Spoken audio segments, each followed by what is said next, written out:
Hello, collective. Tingnan natin ang sitwasyon mo ngayon, okay? Ito ay timeless reading. Kung napadaan to sa iyong newsfeed or sa page mo, ano man tawag doon, maaaring meron mensahe ang guides mo sa'yo. Tingnan muna natin ang kasalukuyang sitwasyon mo para makita mo kung para nga sa ito. Kung may bagay na hindi nagtutugma o bagay na alam mo nangyayari sa kakilala mo, maaari mo tong i-share sa kanila. Dahil minsan, naghahalo-halo ang energy natin dahil ibig sabihin nun, mataas ang band ng dalawang soul. Dahil tayo nga ay yung mga soulmates. Ba't ko ba nasabi yun? Tingnan na lang natin. Everything is, thank you so much. Okay. Overall energy mo sa ngayon ay entrapment ka. Maaring, wala kang masyadong financial support. Pero masaya ka. Dahil ang focus mo ay yung future. Maaaring nag-i-strategize ka about sa love, okay? I'm not sure bakit ganito. Na kahit minsan tayo struggle, napaka-optimistic pa rin natin dahil tayo ay may minamahal. Tingnan natin kung magiging love reading ba ito. Thank you so much, Tarot Angels. Ngayon, ano pa ang nangyayari sa aking collective? Para malaman kung kanya talaga tong mensahe na to. Hindi pa po ako handang mag one-on-one na target na reading, pero ganda nangyari sa'yo. Maganda ang mga nangyayari sa'yo kahit nasabihin mo naka-entrap ka. Maaaring tingin ko dito, ito ay daydream mo pa lang sa ngayon. Okay, wala kang pera, pero may plano ka dahil meron kang balak na gusto mong puntahan, okay? So, yeah. Struggle ka, pero tingin mo, kaya mong baguhin ang ikot ng mundo mo. At maaaring about nga to sa love dahil puro ito ay cups. Umaapaw na pagmamahal. Sagittarius might be resonate. Pisces.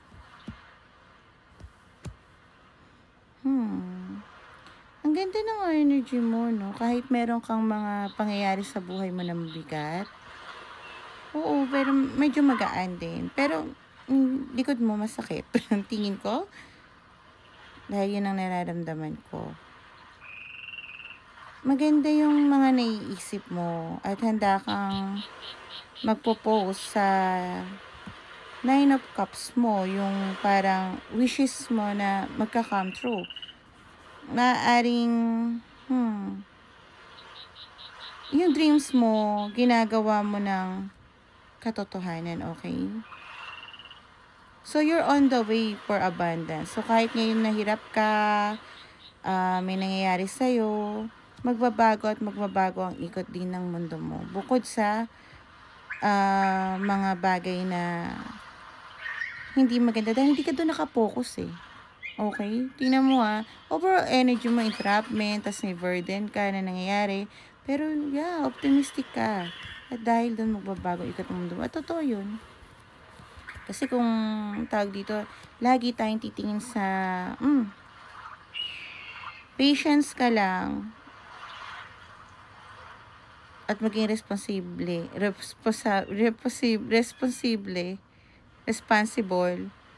at persistent at protektahan mo din kung ano man ang pinaplano mo, okay? Oo, meron kang gustong maabot na kasama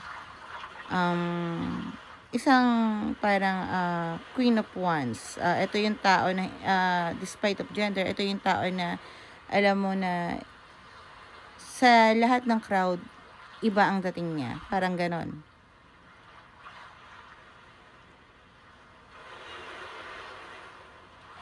Pero tingin mo din sa taon to kahit na gusto mo makakolab. Ito rin yung tao na parang tingin ko ay ano siya, parang may ADHD. Okay.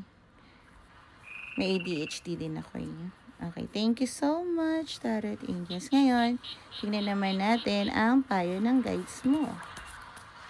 Thank you so much sa mga new followers. At kung may magpipim sa inyo, hindi po ako yun. Sa kasalukuyan na busy po ako dahil nagki-cleansing din po ako. At hindi po ako nagwa-one-on-one reading pa sa online. At hindi po ako magpi-PM sa inyo para mag-one-on-one reading. Nag-one-on-one reading pa po. Nagpalang po ako sa mga tao na nakakasalamuha ko.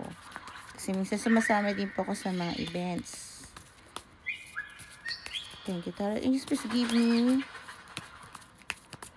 3 cards for my collective. Kung ano sasabihin ng guides nila.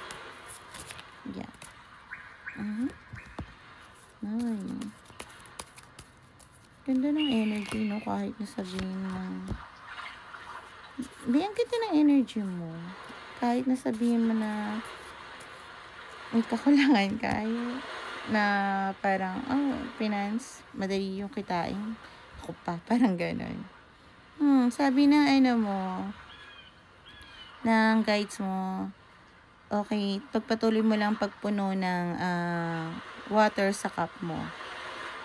Dahil nga dyan, magkakaroon ka ng peace. Inner peace, tingin ko. Pero, dahil dalawa sila, tingin ko talaga may collab dito na mangyari. Kasi yun din yung nararamdaman ko. At tingin ko yun na din yung isa sa mga gusto mong makasama. Okay? Kaya ka-optimistic. Parang alam mo na, itong taon to, pag pinuntahan ko, itong taon to, alam ko optimistic kami pareho. May mga difference pero yun yung nagpapabalance sa inyong dalawa. Tingin ko, color pink might be resonate. Okay? And number 6 and books. So, ngayon, mag-gain ka lang daw ng knowledge. Kahit na ngayon parang nangangapa ka sa dilim. Sabi ng guides mo, i-continue mo lang ang pagiging optimistic mo dahil binibigyan ka din nila ng sign. Okay? At tingin ko nakikita mo yan dahil magkakaroon ka ng bagong revert sa life mo. Maaaring ito rin ay about sa pregnancy o planong pagpapamilya. Pero ang tingin ko dito na nararamdaman kong energy ay bagong bukas. Okay? Parang another new day. Ito na yung end of cycle ng kabila. Ito na yung bago. Okay? So, thank you so much, Collective, sa pagpapahiram mo ng energy sa akin. Sana nakatulong sa itong mensahe na to. Always smile and bye!